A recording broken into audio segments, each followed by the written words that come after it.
Nihoyat biz kutgan yangilik keldi.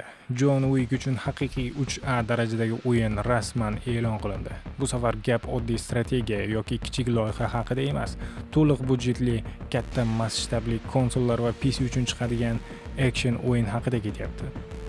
Agar siz John Wick filmlarini yaxshi ko'rsangiz, bu videoni oxirigacha ko'rishingizga arziydi. Avval ham John Wick nomida o'yin chiqqan edi, John Wick X, lekin u taktik, yuqoridan ko'rinadigan strategiya edi. Ko'pchilik muxlislar esa filmga o'xshagan 3-shaxs action kutishgandi. Va nihoyat bu safar aynan shunaqa loyiha ustida ish ketmoqda. Yangi o'yin ustida Saber Interactive ishlayapti. Bu studiya ilgari katta loyihalarda qatnashgan va texnik jihatdan kuchli hisoblanadi. O'yin PlayStation 5, Xbox Series X, Xbox Series S va PC uchun rejalashtirilgan. Janr 3-shaxs action.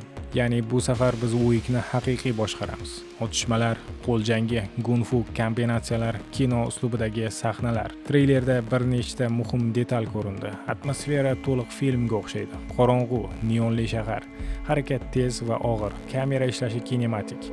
Bu juda muhim, chunki agar ular film ruhini saqlab qolsa, bu o'yin oddiy shooter bo'lmaydi.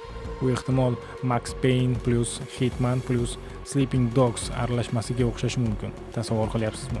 Xullas, John Wick uchun nihoyat haqiqiy 3A toifadagi o'yin chiqishi kutilmoqda. Chiqish sanasi hali aniq emas, lekin loyiha rasman e'lon qilingan.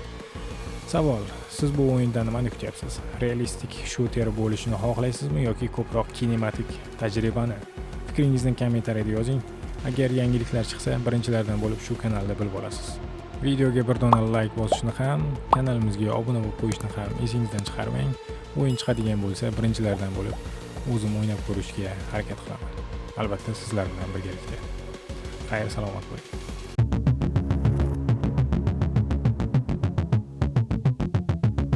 Yeah.